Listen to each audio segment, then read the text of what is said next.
America के राष्ट्रपति Donald Trump ने कुछ समय पहले ही भारत को डेड इकोनॉमी कहकर अपमानित करने की कोशिश की थी, लेकिन अब उसी ट्रंप के लिए एक ऐसी खबर सामने आई है जिसको सुनकर ट्रंप की भी हालत खराब हो गई है, जिसने वॉशिंगटन में हलचल मचा दी है। भारत के रिजर्व बैंक आरबीआई ने एक ऐसा बड़ा आर्थिक और रणनीतिक कदम उठा लिया है जिससे न सिर्फ भारतीय रुपए की ताकत बढ़ेगी बल्कि अमेरिकी डॉलर की दादागिरी को सीधी चुनौती मिलेगी। और सबसे बड़ा झटका, आरबीआई ने एक झटके में 5 अरब अमेरिकी डॉलर की विदेशी मुद्रा बेच दी है और इसका असर इतना गहरा है कि डॉलर 1973 के बाद अपनी सबसे बड़ी गिरावट देख रहा है। कुछ दिन पहले ट्रंप ने भारत को डेड इकोनॉमी घोषित कर दिया था। आरबीआई के गवर्नर ने उस समय कड़ा जवाब देते हुए कहा था कि भारत की इकोनॉमी दुनिया की सबसे तेज बढ़ने वाली इकोनॉमी है। तब लगा था कि ये सिर्फ वॉर ऑफ वर्ड्स है, लेकिन अब आरबीआई ने सीधा एक्शन मोड में आकर ट्रंप को करारा जवाब दिया है। आरबीआई ने हाल ही में एक सर्कुलर भी जारी किया था। भारतीय रुपए के अंतर्राष्ट्रीयकरण की दिशा में एक गेम चेंजर साबित हो रहा है। पहले कोई विदेशी देश अगर भारत के साथ रुपए में व्यापार करना चाहता था तो उसे स्पेशल रूपी वस्त्रों अकाउंट खोलने के लिए आरबीआई के प्रायर अप्रूवल को लेना पड़ता था, लेकिन अब आरबीआई के नियम बदल गए हैं। अब कोई भी अधिकृत बैंक बिना आरबीआई के अप्रूवल लिए ऐसे अकाउंट खोल सकता है। इसका मतलब ये है कि ज्यादातर देशों के साथ रुपए में ट्रेड, कम कागजी प्रक्रिया और रुपए की ग्लोबल पहुंच में तेजी। मान लीजिए भारत का एक व्यापारी रूस से $100 का माल इंपोर्ट करता है। वह रकम भारतीय रुपए में जैसे कि एसबीआई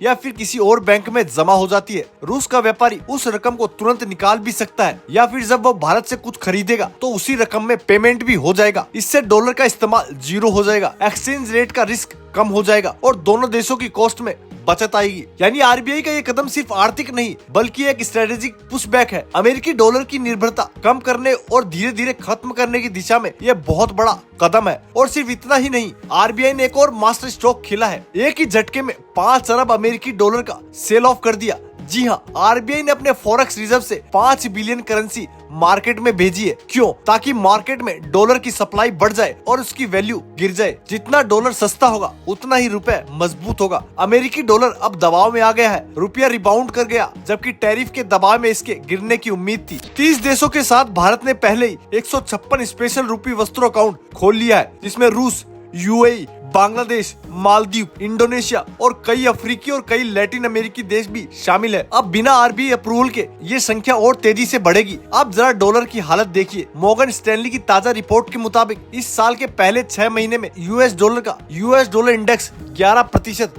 गिर चुका है। 52 साल की ये सबसे बड़ी गिरावट है। आखिरी बार 1973 में ऐसा हुआ था। अगले 12 महीने में 10% और गिरने की संभावना है। अमेरिकी निवेशक अपने पैसे अमेरिका से निकालकर इमर्जिंग मार्केट्स में लगा रहे हैं। अमेरिकी मार्केट से कैपिटल आउटफ्लो जारी है। अब इसे सिर्फ एक इकोनॉमिक मूव समझना भूल है। ये सीधा संदेश था कि भारत अब अमेरिकी दबाव में नहीं आने वाला। चाहे ट्रंप हो या कोई और राष्ट्रपति, भारत अपनी करेंसी को ग्लोबल मंच पर स्थापित करने के लिए पूरी तरीके से तैयार है। खैर, ट्रंप के डेड इकोनॉमी वाले बयान के कुछ ही हफ्तों में आरबीआई ने ऐसा झटका दिया है कि वॉल स्ट्रीट और वॉशिंगटन दोनों में अलार्म बज गए हैं। 5 अरब डॉलर का सेल ऑफ रुपए का इंटरनेशनल करंट और डॉलर की 1973 के बाद सबसे बड़ी गिरावट, ये भारत का नया आर्थिक आत्मविश्वास है। अब आपका क्या कुछ इसके अंदर कहना है? जिस तरह से डॉलर ने कदम उठाया है उसे लेकर कमेंट में आप अपनी राय जरूर बताएं। अगर आपको ये जानकारी अच्छी लगी तो चैनल को लाइक और सब्सक्राइब जरूर करें।